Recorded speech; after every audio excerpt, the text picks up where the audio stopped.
Brace yourself for the ultimate Carolina Panthers experience. Welcome to Two Growls, One Roar, the podcast that hits harder than a Luke Kuechly tackle. We're diving deep into the heart of Panther Nation, bringing you unrivaled passion, insider takes, and pure gridiron fire. From Wilmington to the cosmos, this is your home for the fiercest football talk east or west of Charlotte. With that said, folks, we are here today to start out previewing the safety position for the Carolina Panthers. And now earlier today, if you followed on X, I think I may have posted it on YouTube. I can never remember if I post things in multiple platforms. It doesn't matter. The safety position, I started to kind of tease out where the safety position is, where we're going. And it is one of those position groups for me personally where, there's a lot of things to question. So this is your entire group right now. Isaac Gifford, a rookie, undrafted free agent out of Nebraska. Thank you, Matt Rule. We greatly appreciate it. Sarcasm around. Jack Henderson, undrafted free agent, rookie, safety out of Minnesota. Tre'von Moehrig, of course, the bright spot, the prize jewel, what we were after, and then there's just a bunch of other guys on this roster. So Lathan Ransom, draft pick from this year out of Ohio State. Demani Richardson, second-year player, undrafted free agent. Nick Scott, who has the most experience on the team, but was very, I was going to say hit or miss, but much more miss than hit last season. I know the Panthers like him for what he can do on special teams. We will have the special teams preview as kind of the final episode in this series. But the Panthers showed us what they thought of him as a safety on like what happened during the season. His snaps went away. He wasn't seeing the field. So he's back. But I do wonder because like I just question the Panthers and they didn't panic.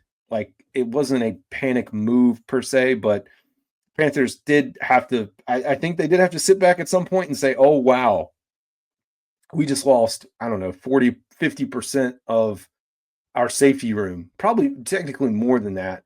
And you lost a guy that played every snap in Xavier Woods, you lost Jordan Fuller, and like you didn't lose that much. Lonnie Johnson, Sam Franklin, who wasn't really playing anywhere much. And I know he had the injury to start, but you lost a lot of guys along the way. And so the Panthers are sitting here like, well, we have to have depth. We have to, and they bring back Nick Scott. So he is your veteran in the room as of now, but I do put him down. And I mean, hey, we can be shocked, but I put him down the totem pole of where he sits as far as contributing on the field at the safety position, more of a special teamer. And then Tre'von, Thomas, undrafted free agent rookie out of Arkansas State. So the Panthers have as it is today, 4 rookie safeties on the roster. Of course, one of those that they drafted, the 3 others undrafted free agents. The Panthers needed to do something at the safety position. Everyone's been begging for it. We know they've been sniffing around in the market, but they haven't gotten anybody yet. As we get closer and closer and closer, the other reason I wanted to put this out is like, I know training camp's going to be here. Sometimes things happen once training camp opens. So things can shift. Or once we actually get into the thick of it, like then we start to see transactions come through. With that said, and we will get into actually clicking into some of the guys in just a second, but there's honestly not too much to talk through with a lot of the undrafted free agents, which we'll go through. You really have one safety, and then you got a bunch of question marks. And I think out of your group of question marks, I do like Demani Richardson. I think like if we're having to pick who's going to be that guy right now, I'd pick him. But I'm not fully sold. And I just look at the depth. Depth is an issue. So if someone unfortunately gets hurt, who are you going to rely on? The Panthers don't have a lot to go around. So curious to see if they end up finding someone along the way. Without further ado, though, let's get right into this. There's not a lot to talk about as we click through these for some of your undrafted free agents, like we said, but I did take down a few notes for you guys.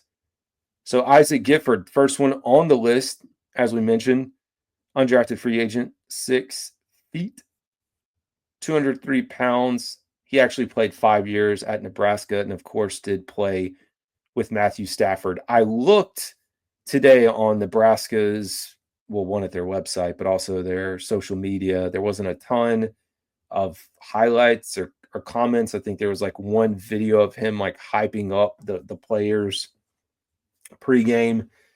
So to be honest, I do not have many to any expectations for the group of undrafted free agents that are here. Now, with that said, we saw Demani Richardson. So I'm excited to see, since we won't have training camp to really figure out what's happening with who, what these guys look like in the preseason. So that's going to be an opportunity. I mean, we are going to need depth.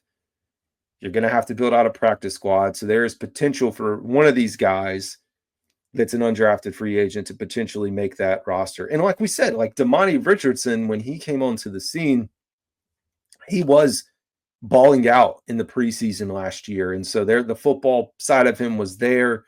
Panthers played around with a little bit. And of course, we got to see him later on. And so I don't write these guys off, but I just give you an open, honest, like I don't know what to expect out of this. Going with the Charlotte Hornets model, picking 2 white safeties. It's just giving the Charlotte Hornets fans a hard time. 2 white boys, Isaac Gifford and Jack Henderson. So we'll see how it pans out. Going back now, we will talk through Jack Henderson for just a small second. There's really not too much to talk about here, and I want to make sure, of course, that I get through this. 6'2", 215 pounds, so a little bit bigger. Let's go back to the notes that we had, at least that I had on him. Yeah, there wasn't that much when I was going back through. And the other thing is, like, I try to go back and look at some of the potential draft notes and things like that. I do take that back. For Jack Henderson, I don't remember which account tweeted it out, but there was someone that said, and take it for what it's worth, like a grain of salt, he was one of the players that tested out really well. And I don't have the tweet in front of me. I should do better. I may actually be able to go out and find it if I'm not too lazy here. I'm not lazy, but it should be a recent tweet. I actually try to find it so we can tell you exactly what was said. So maybe if we're trying to chart this thing up, like maybe there is something there potentially for this guy. Let's see if I can get into my recent retweets. Tweet too much random stuff here lately. So here we go. All right. I'll share this tab. I retweeted this earlier. Bomb Arito Performance Systems. I don't know. I don't know what to tell you. A leader in sports for performance training. Okay. Pro Day update. Minnesota defensive back Jack Henderson had arguably the best overall workout of any safety in this entire draft. You can see the highlights up here running as we go through this. 40-yard dash, 4.47, impressive. 40-inch vertical, 10-foot, 8 on the broad. Shuttle, 415, cone, 6.7, bench, 12 reps.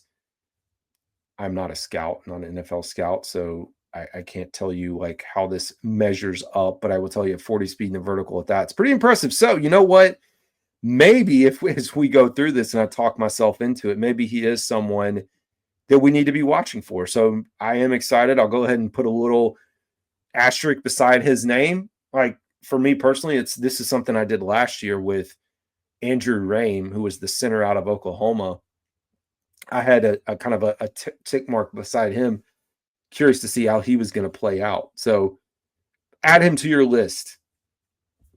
We will now move on to one of the biggest acquisitions for the Carolina Panthers in this past offseason. Let's share the tab so you guys can see it. Trayvon Moehrig, 5 years of experience, 6'2", 202, 26 years old, played at TCU. Had 57 solos, 1 sack, 2 interceptions last year. I'll give it a second for his stat line to pull up. So that was the solo numbers, but total tackles, 97. It was his most productive year. 57 solo, like we said, 40. Did have the 1 sack, 2 INTs, 10 pass deflections. Going back to 23, 72 total tackles, 2 sacks, 8 pass deflections, 3 interceptions. Not as much production, but it only looks like he played in 15 games in 2022. With 15, sorry, I was looking at my notes on the side. And then in 2021. So he is by far one of the biggest pickups for the Panthers. And when we talk about the Carolina Panthers in the woes of last year, there's a lot of talk about the run game, giving up a lot of points, stopping the run. I like what Moehrig can do for that, but also to the other side, like you can't ignore the secondary, and we are going to get to cornerbacks, so we'll talk about cornerbacks in just a second. But from a secondary perspective, I'm excited for Tre'von Moehrig. It feels like a situation, if you think back to last year, and we spent a lot of time talking about the offense. It was the offensive line last year, defensive line this year. But some people questioned the Panthers spending the amount of money that they did on Robert Hunt and Damian Lewis. They invested heavily on the defensive front this year, but also spending the money on Trayvon. I think it's going to be money well spent. In the long term, the biggest thing is figuring out who's going to be back there beside him heading into this season. So he is a fantastic football player all around. I think he's going to be a great fit for the Carolina Panthers. All right, so now we move on to Lathan Ransom. And now I know a lot of folks are excited about this pick. I am excited about this pick, but I'm also not ready to declare that he's the next thing. Like he's just ready to play, because you think about Trayvon, more strong safety, Lathan, who's going to be the free safety player in this mix. So Lathan Ransom can do a little bit of both. It's what people have talked about. 6 foot, 206, played at Ohio State. If we are to take anything out of what we've heard from Dan Morgan in the front office and everyone this offseason, or at least part of it, a lot of what they talked about was trying to find players that have won, that were at winning programs. And so, of course, you have Ohio State in the mix, winning program, national championship. Couldn't have asked for anything better.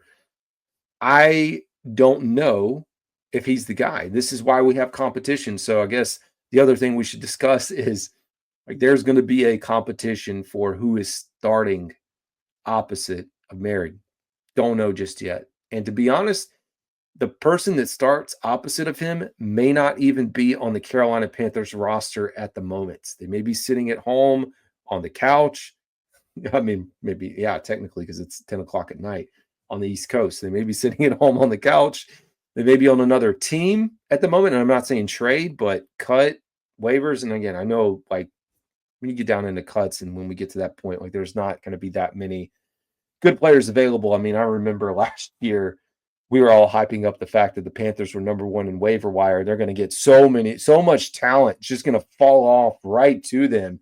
Oh, number one. Like, that was the talk of everyone, including myself, for like this period of the preseason when roster cuts were going to happen. The Panthers are going to have a flood of talent because everybody's going to cut all their guys and the Panthers are going to find theirs.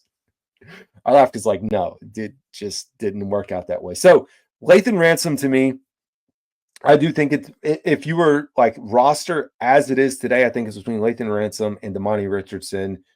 Again, I still, because of the experience and being in the system, I do put Demani Richardson ahead at the moment, but we'll get into this. We'll get to see what the battle looks like once camp rolls around. Speaking of, we've got 3 more safeties to preview here. Let's go ahead and talk about Demani Richardson. Demani Richardson, 6'1", 215 pounds, only 24 years old, played at Texas A&M. Last year, he had 26 solo tackles, 1 interception. We can pull up the game log here. And I thought, actually, I'll pull up the game log in a second. I'm pulling up his full stat line. He appeared in 14 games last season. This is why I think he's got the upper hand where it sits today, like just the experience by itself.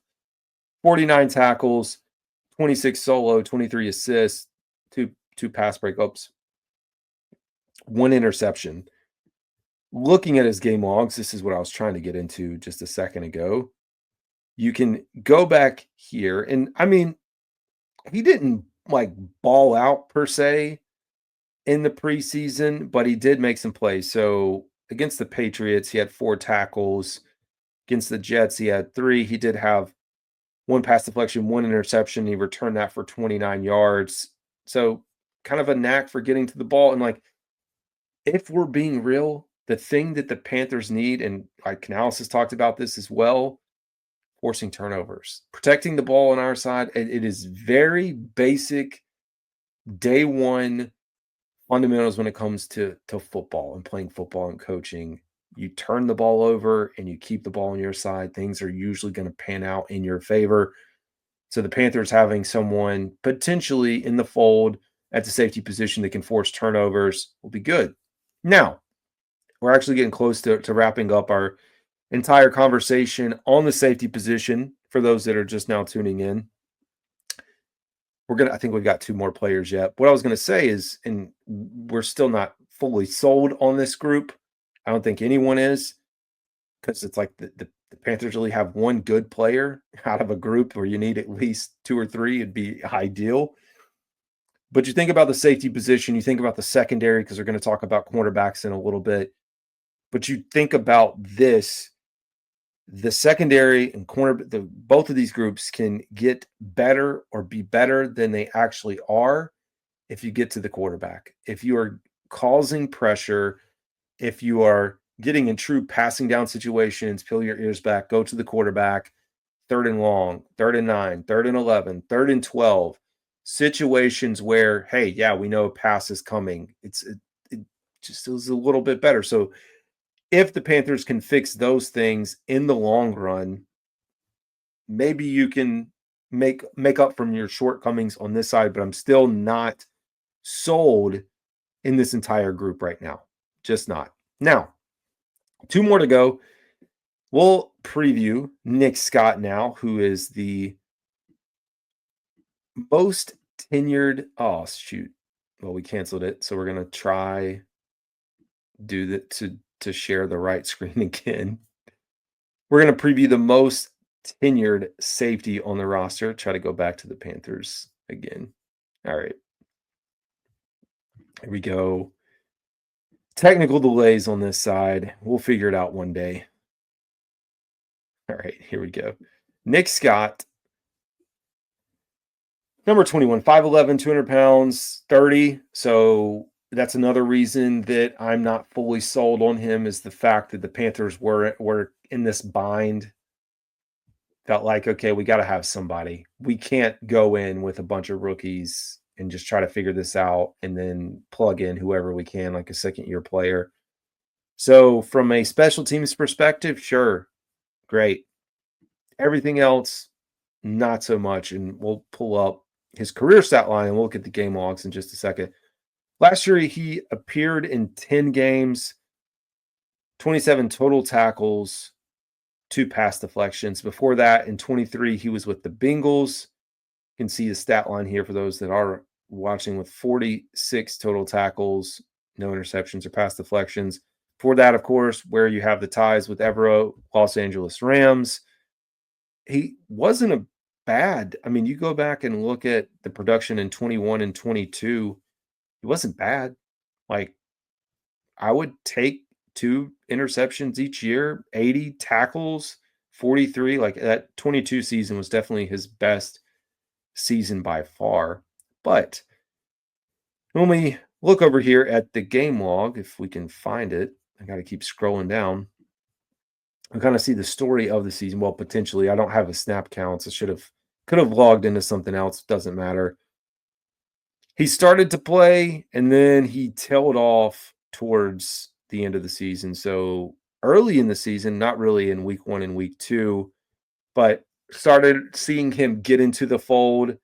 Week 3, of course, this is where injuries were starting to pop up for the Panthers. Week 3, 4, 5, 6, and 7. After week 7, pretty much took him off the books. And so this is why, for me, when I think about, some people may say, oh, great, we brought back a guy who was here. Panthers showed us what they thought of him like last season when they pulled the plug. Once we got through week 7, it was like, okay, sorry, see you. You're not getting on the field.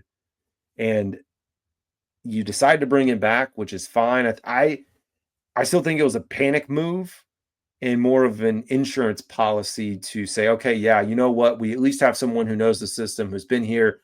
Maybe next year he'll be able to figure it out. So I am not fully sold. So, like, if you talk about the Panthers safety position, the room as it is right now, you really have one excellent football player, and then you're kind of guessing between Ransom and Richardson, and then there's nobody. As it is today, things can change, but the safety position continues to concern me, which is why I think the Panthers continue to sniff around trying to find something. They've got the money to work with right now.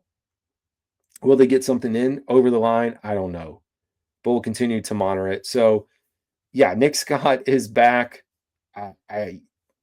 We'll see. And for those that are, I mean, I don't know if you're a Xavier Woods fan, losing him hurts. He played every single snap, played the most snaps on the defensive side of the ball out of anyone in the entire NFL last season, which should be appreciated. He might not have been the best, but it would have been nice to have him in the fold paired with Merritt. Like, I just think that duo, not bad to have. But everything else, though, I mean, to be honest, I don't think the Panthers really had a choice. Talking about Jordan Fuller, you're not really losing that much. Sam Franklin, that people love, he is, to be honest, Sam Franklin and Nick Scott are almost the same when it comes to safety. Sam Franklin played way less on the actual defensive side of the ball. Special teams ace, but I said it way back when. Panthers don't need special teams aces. They need players that can play football on the defensive side, that can be in the game. Who gives a rat's butt about a special teams ace, third, fourth, fifth stringer, when you can't get guys on the field that can actually be competent and know what the heck they're doing out there? So we'll see. I'm going to be hard on this group. I hope I'm proven wrong and that they do figure it out. Last on the list, and we won't spend a lot of time because I got to start ramping up the pace to make sure we get through cornerbacks and linebackers. Tre'von Thomas, he is the last on the list. Arkansas State. I did see a really cool, and I did post this. Let's actually pull up his picture really quick. I did pull up his social Arkansas State. I just kind of did a search for him. There was a cool story posted by one of the local news stations there. I reposted that earlier today. But 5'11", 196, rookie, undrafted free agent out of Arkansas State. Again, I don't have a ton of expectations for him or the guys that are our undrafted free agent group, but we'll see. With that said, let me get back in here. And that concludes it, folks. So your safety room as it is today: Isaac Gifford, Jack Henderson, Trayvon Moehrig, Lathan Ransom, Demani Richardson, Nick Scott, Tre'von Thomas. Real question is, who is starting opposite of Moehrig? Do we know yet? Ransom, Richardson? We will find out.